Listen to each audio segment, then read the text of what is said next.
Shalom, shalom, peuple de Dieu. Je vous salue au nom de notre Sauveur Jésus-Christ de Nazareth. Je suis le prophète Shadrach Itumba, des missionnaires en Jésus-Christ, le responsable de la salle de réunion Massa Meriba, qui est située dans la ville de Igné, Congo, Brazzaville. Alléluia. Ce matin, je viens à vous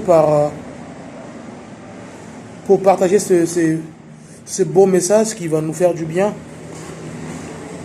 qui va nous faire tomber les écailles des yeux, parce que même moi-même j'ai été illuminé par ce message, vraiment illuminé par ce message. Ce message m'a vraiment fait tomber les écailles des yeux. Vous savez, Jésus dit une chose que j'aime bien. Il dit ceci: que vous ne comprenez ni les Écritures, ni la puissance de Dieu. Le prophète Amos va dire la même chose. Il dit: mon peuple périt par faute de connaissance. Mais quand vous avez rejeté la connaissance, moi Dieu, je vous ravis ma vie. Et l'apôtre Paul vient encore pousser l'ardiesse plus loin et il dit que je m'étonne que vous abandonnez si promptement celui que vous appelez à la grâce pour passer à un autre évangile. Mais non pas qu'il y ait un autre évangile, mais il y a des hommes qui vous troublent. Même si un ange du ciel vient vous annoncer un évangile que nous n'avons pas prêché, qu'il soit anathème. Alléluia. Nous sommes dans le livre de Genèse chapitre 2, le verset 18. Ce verset est parmi tant d'autres qui ont été très très mal interprétés.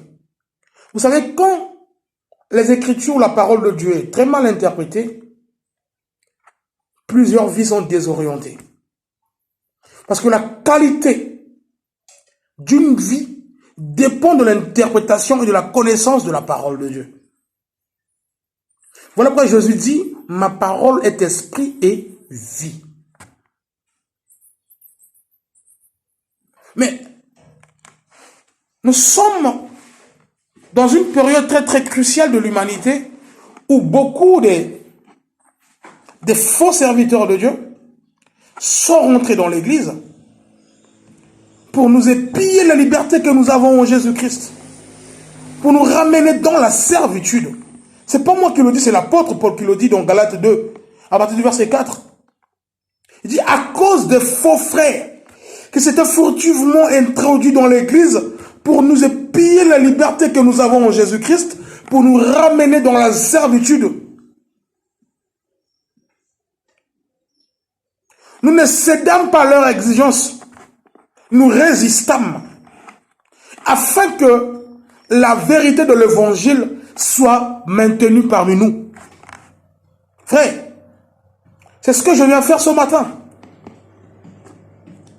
Genèse chapitre 2, le verset 18 dit ceci: l'Éternel Dieu dit: il n'est pas bon que l'homme soit seul, je lui ferai une aide qui soit son vis-à-vis. Ça, c'est la version Thompson. La version BJC dit ceci: il n'est pas bon que l'homme soit seul, je lui ferai une aide semblable à lui. Alléluia. Or, quand on repart dans la création, quand Dieu a créé les animaux, ils étaient tous deux.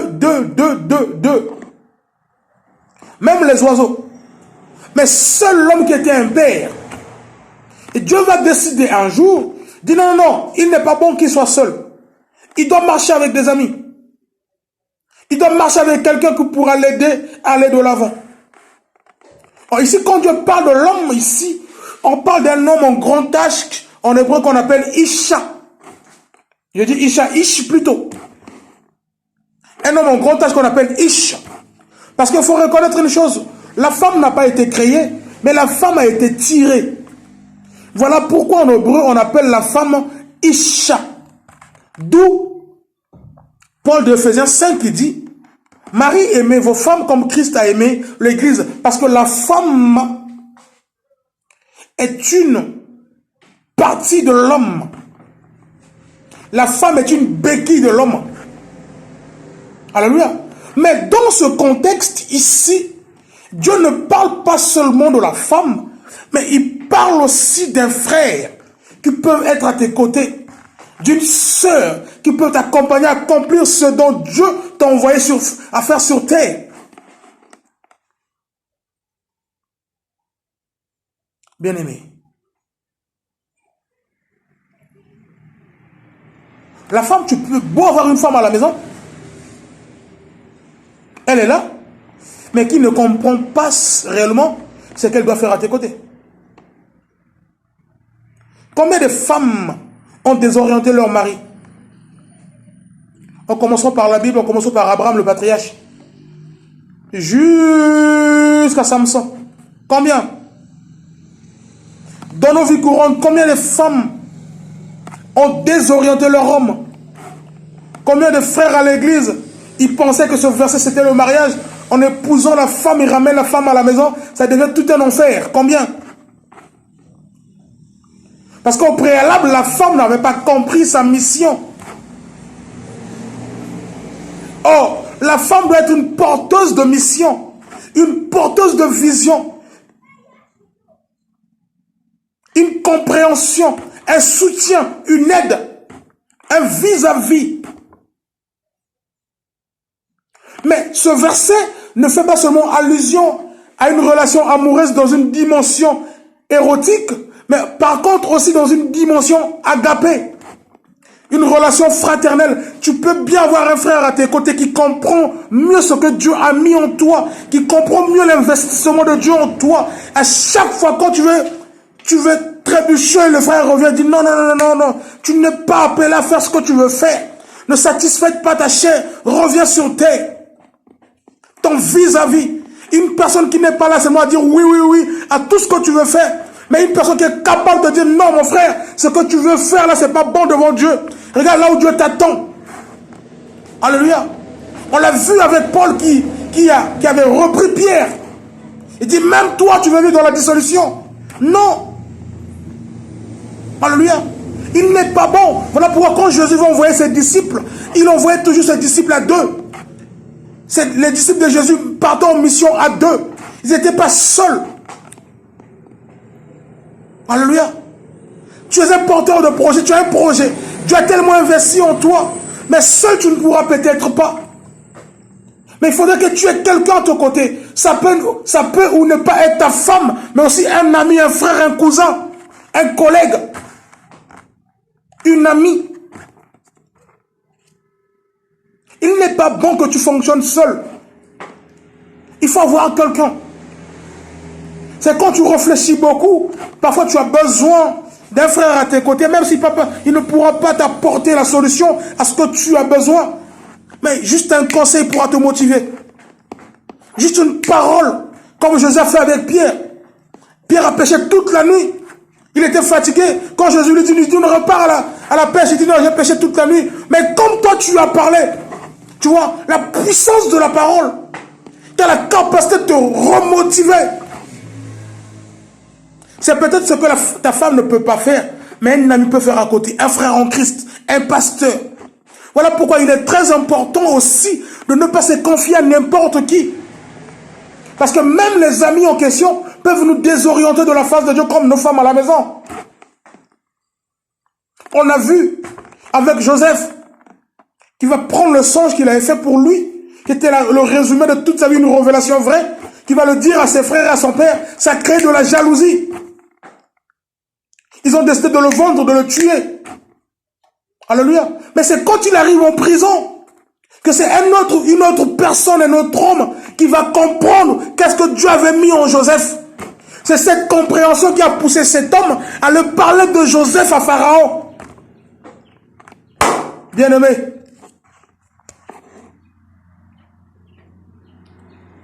il n'est pas bon que tu avances seul.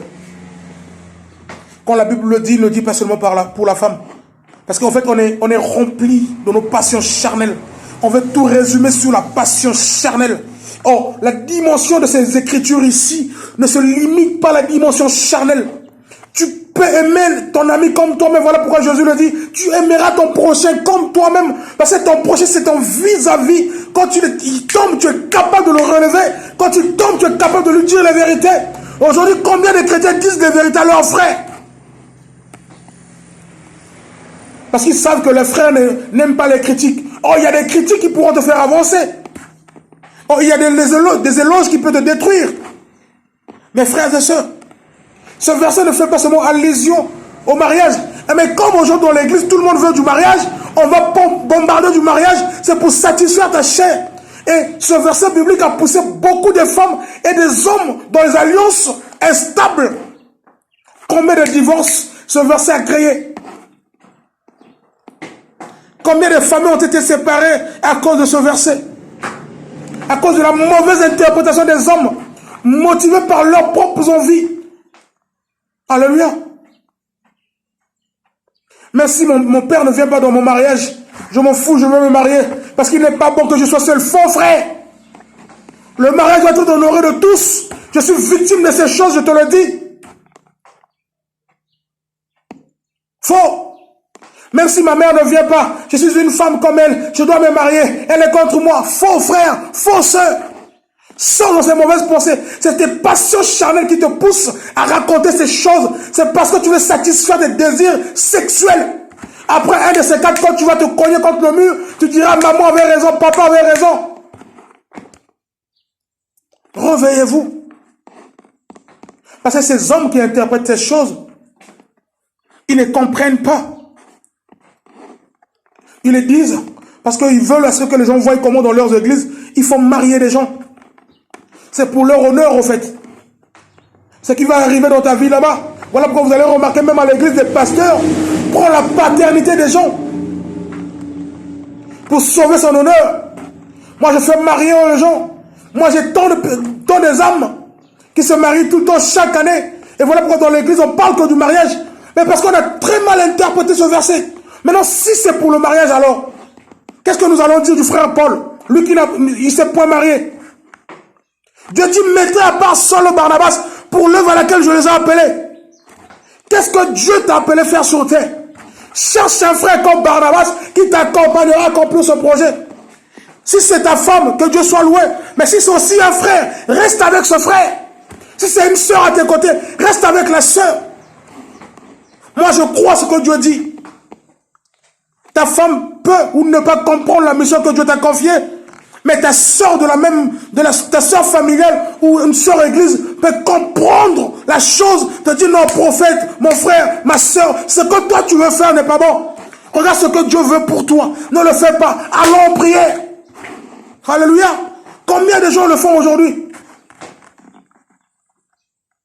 Tout ce que les frères nous disent, on n'a plus besoin d'écouter. Mais tout ce que les pasteurs nous racontent comme mensonge, on écoute. Parce qu'on dit, ben, ils ont le monopole de la parole de Dieu. Faux, ils racontent des hérésies.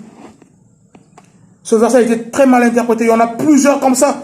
On va commencer à faire des séries, des éclairages par la puissance du Saint-Esprit. Frère, soyez transformés. Comprends ces choses. Il est temps que tu cherches des amis à côté. J'ai trop dit à Moïse, cherche des hommes capables, craignant Dieu, pour t'aider à accomplir cette mission. Mais Moïse avait une femme à ses côtés. Frère, Moïse avait une femme. Mais Dieu dit à Jéthro, va dire à Moïse de chercher des hommes capables, craignant Dieu, pour l'aider. Qu'on nous ramène juste les plus grandes affaires. Parce que si tu ne le fais pas, tu vas périr toi et ce peuple. Frère, il n'est pas bon que tu marches seul. Les disciples marchaient toujours à deux. Toi, tu marches avec qui?